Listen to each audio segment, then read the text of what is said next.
rise and shine. Right here, you would always find and meet us. This is Enterprise Friday, reaching you from Enterprise Television from the economic capital of Nigeria. Enterprise Television it is. My name is Henry Igwebike. We'll be starting off today with our newspaper headlines as usual, and right after that is our main conversation in a jiffy. But please do well to be part of what we do. You can always find and reach us at enterprisetvnews.com. You may equally like, comment, and follow us on all our social media platforms at Enterprise TV 7. We have with us joining us via Zoom. Very honored to have her right here. Olajumoke Alawode James. She is a communicator and a public affairs analyst. Good morning to you and welcome.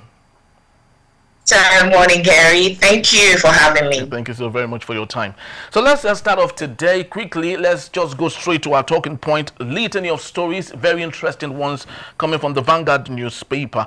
But I would love us to just go straight to our talking point here. For 50 years, we were spending money belonging to unborn children and generation. That's coming from our president, Bola Ahmed Tinubu. One would wonder, really, if he said for the last 50 years we've been spending money belonging to our future generation. The question is, the money he's spending now, which of the generation is it for? That is the question. Sure. First, I like that he used the pronoun we, right? Emphasizing that he's one of those who have been spending the money for future generations. It may also mean that all of us, you and I, are also involved. But I also like your question, which is the one he's spending now.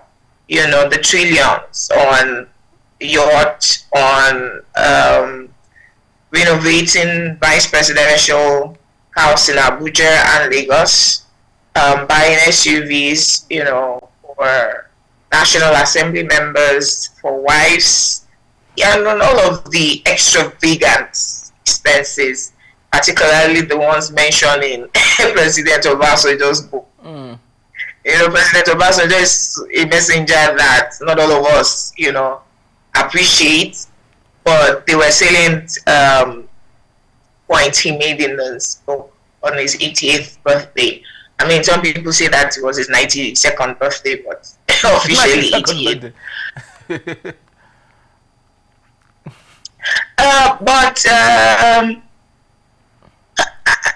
This is some truth coming from the president, to be honest with you. When you borrow for consumption, which is you're not borrowing to build infrastructure that will generate revenue. You're borrowing to pay salaries and buy, you know, renovate houses and buy all sorts of extravagant, you know. We used to have a Mercedes-Benz something for the president that had been passed on for almost 20 years. He came into power and changed it to what's the name of the car? Is it a Cadillac? Yes, an Escalade. Escalade, God bless you, sir. Change it to an Escalade that he flies around Nigeria anywhere he's going to. You know. So there's some truth in the president's speech. We've been spending future generations. So some people will joke that every Nigerian owes a particular amount of money because of our death profile. You know, I absolutely agree. The political elites have been spending our future patrimony. You know, very, will they stop? That's the question we need to ask them. Very, very true. Because one would wonder if he is doing something different. At least it would look awesome. But he is doing the same. He is equally complicit of what he is talking against. He's still doing exactly what he complained about. Yes, you know, very true. And one would wonder, how can we find solution to issues like this when those who feel they have the answers are still finding it difficult to grasp where the answers are. But let's take a look at other stories coming from the Vanguard newspaper. And Lagos-Calabar Coastal Highway, Obasanjo free not to use road when completed. That's coming from Umahi. Is Umahi really in tune with what he is talking about? Power is transient. He is just but a minister, and who knows, his political future is on the line. And how come he has been a strong-willed in everything he says? So I don't want to be tribal at all, but the governors that have come from the southeast, in our nascent democracy, they've been nothing short of disappointing. Umahi was one that, we had high hopes for as an engineer, and that people claimed did a lot of construction in a state, and that as minister, he was going to extend, that expertise and competence to the works ministry. Now saying that Obasanjo should not use the road. Minister Umahi has been somebody who's been flippant with his words, since he became minister. Remember, he organized a press conference, right, to announce the construction of this Lagos-Calabar coastal road, and a journalist, Leila, asked him about the environmental impact analysis. And he kept on saying, yes, there is, yes, there is. And not until after the demolition of Landmark, off Water Corporation Road, did he have on network cables that will not allow us go this route. We now have inwards the original route, for that road. Now, President Obasanjo is saying this road is wasteful. It's an expenditure, 15.6 trillion that you could have used for, developing infrastructure that will help young people and the country better than just building a white elephant project, if you call it like that. Not because we do not need this road, but the existing Lagos to Calabar expressway, right? The existing roads through the west, south to southeast are in deplorable states.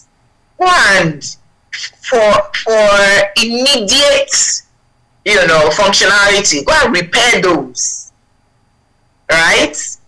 And then when we're more buoyant, when we've saved enough, when we've constructed infrastructure that generates revenue, we can then start to think of, such elaborate projects. But right now, it's a waste of resources that we do not have. Rather than respond to the facts of President Obasanjo's statements, Minister Umahi, like a joker that he always seems to be, joking about serious matters, is saying he should not use the road. This isn't about President Obasanjo himself. President Obasanjo is 88, going on 92. Yeah. Right? How many more years, if he lives a very long life? We're talking about the future of the country. Do we have 15 trillion to waste? We do not. And so I'm highly disappointed at that statement. Respond to the issues raised by President Obasanjo. Don't be flippant. As a minister, the citizens have a right to question your projects. And as a public servant, you must respond to us. We are your employers. Don't be flippant. So if you can say that to President Obasanjo, what if it is a Henry or a Jumoke asking the question? Pretty much like he was flippant when Leila, asked him about the environmental impact analysis report for this road. this government, I don't see any good thing to talk about this government. From the president to the ministers, everyone has just been very disappointing.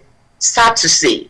Yeah, very, very, very true. And of course, it's so glaring that even the blind can see, and unfortunately. But let's take a look at the Punch newspaper. The talking point here: Federal government knocks Obasanjo as ex-president, rates Buhari worst in corruption, and equally including President Bola Ahmed Tinubu. But the federal government has come up to say that during Obasanjo's time, that he spent 11 trillion naira on energy, on electricity that we still cannot see today. Then how come is he now labeling Buhari and Tinubu's government as corrupt? Okay, so people would normally say, do not, blame the messenger, right? Yeah. Focus on the message. Is it right? And my opening statement, I was saying that President Obasanjo is not somebody that we have a lot of fond memories about. A lot of people have things against him, from when he was military president and he could have done better to when he became civilian president in 1999. His 8 years, even though some of us have fond memories, there are quite a number of people who also think he could have done better. And in the power sector is one of the areas people claim that he could have done better. National Assembly set up a committee to look into fraud in the power sector. Unfortunately, the leaders, of that committee were also co-opted into the fraud nets. Allegations left and right, during that committee, and nothing came out of it. And Lagosians in particular will keep on holding it against President Obasanjo, that then governor, now President Tinubu, wanted to do private power in Lagos with the Enron initiative, and even the Enron badges had reached Ijora, before President Obasanjo said, no. Power sector is on the exclusive list. You cannot generate power in Lagos for yourself, and that went to waste. So yes, right? They can't say things against President Obasanjo. Regardless of that, it doesn't take away that President Buhari, who came into power with the campaign promises of stopping corruption, that he accused President Jonathan all, corruption was worse under him. We did see it, and we cannot compare President Tinubu to President Buhari, because that would be comparing 2 years to President Buhari's 8 years. After President Tinubu's 4 years, we may now compare him to his predecessors in terms of corruption. But again, we've not really seen anything develop better under President Tinubu, aside from his ministers being accused of corruption. One of them, I forget her name, Edu. Yeah. Within months of being made minister, within a few months, she was already enmeshed in corruption allegations. I think she's been removed now. At the time when the allegations came out, she stayed in office for another few months. Yeah. Enough for her to have covered up her tracks if she was really guilty. Yeah. No court has labeled her guilty now, but the facts at the time, exposed corruption under her. So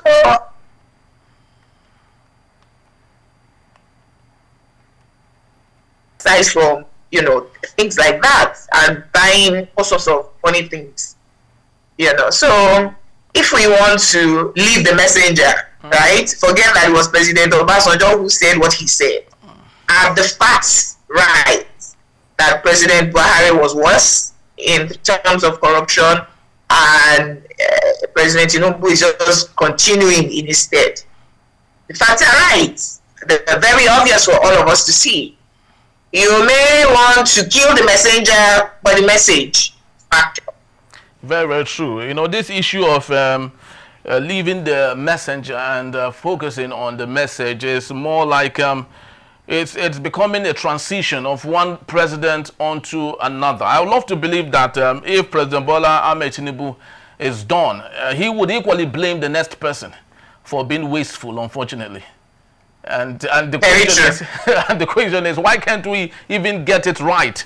And such that someone else who comes in wouldn't have any reason to want to blame us. But let's take a look at the Guardian newspaper just before we leave here.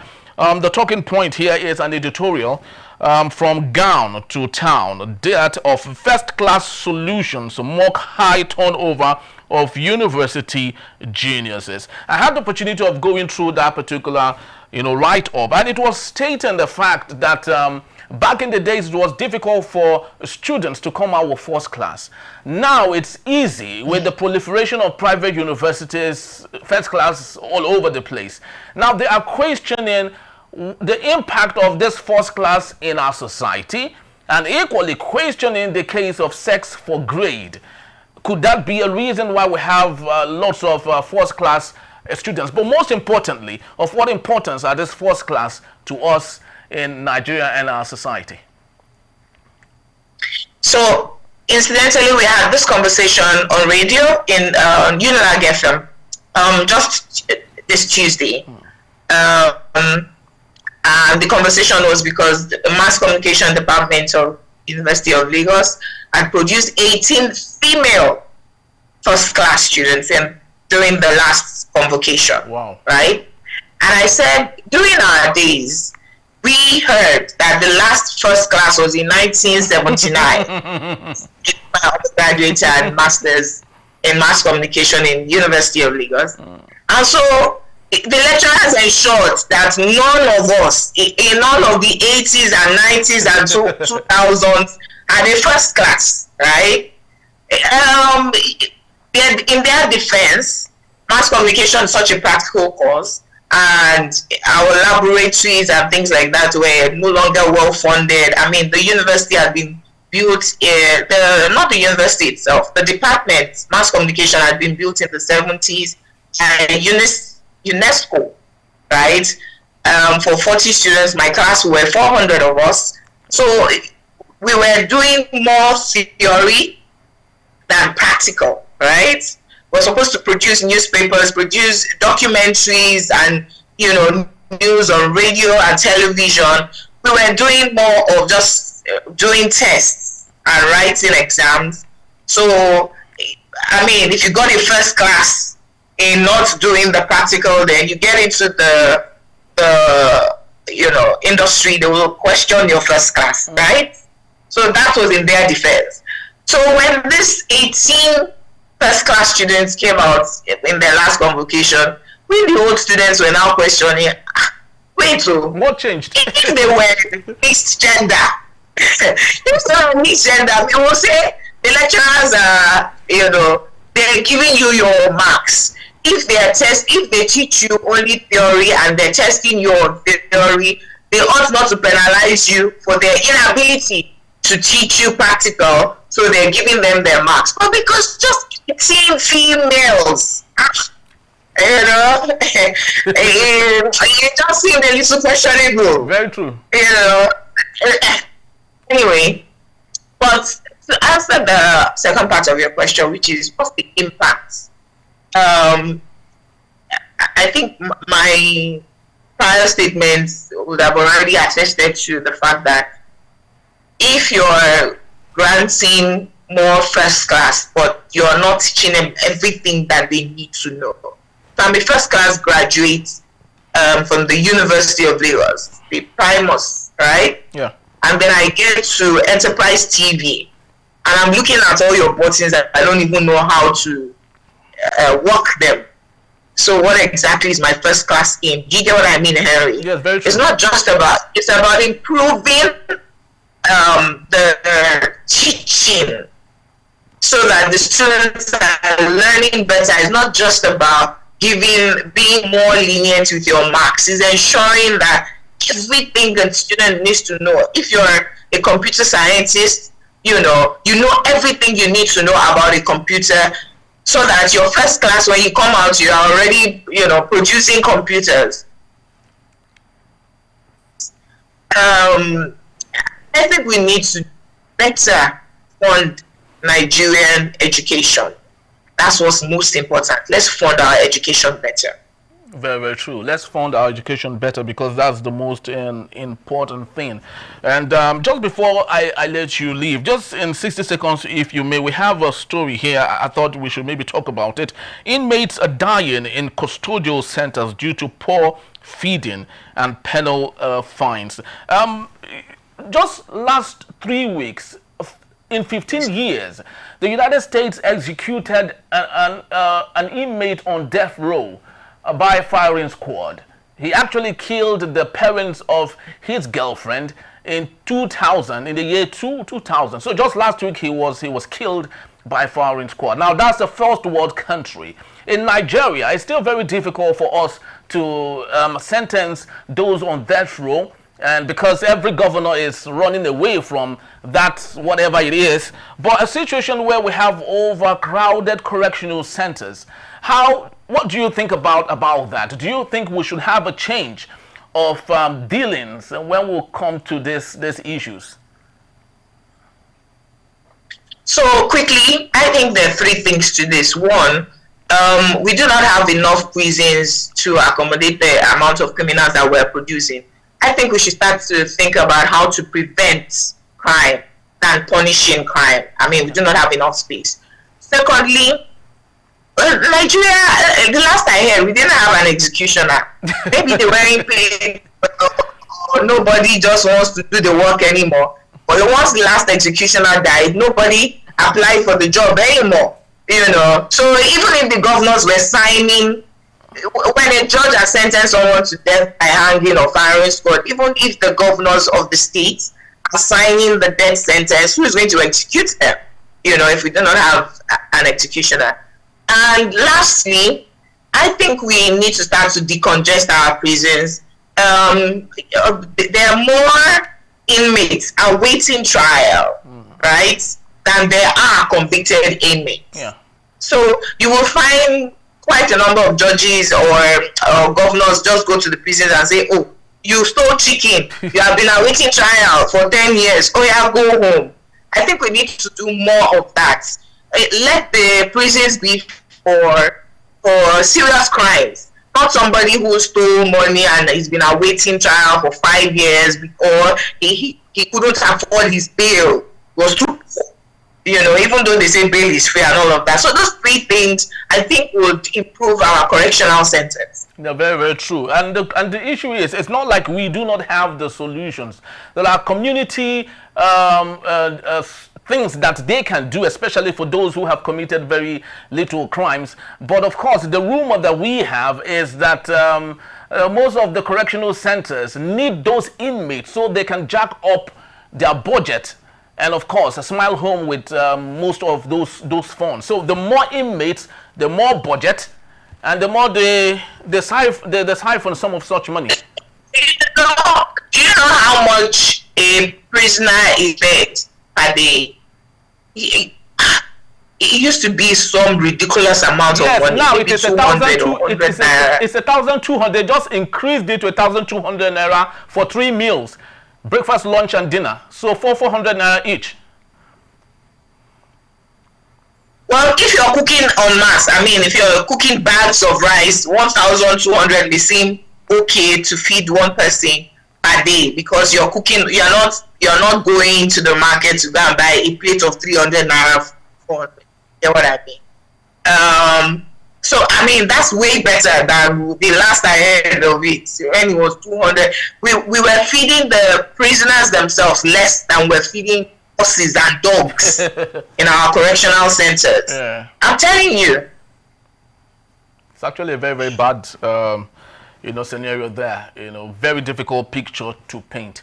But we just have to leave it at this. And of course, this is all we have for this particular segment. Just to let you know that Olajumoke Alawudi James will be right here to take us on our main conversation when we return. Opposition parties forge alliance to unseat Tinubu in the 2027 elections. That in a bit. Still Enterprise Friday. Please don't go anywhere.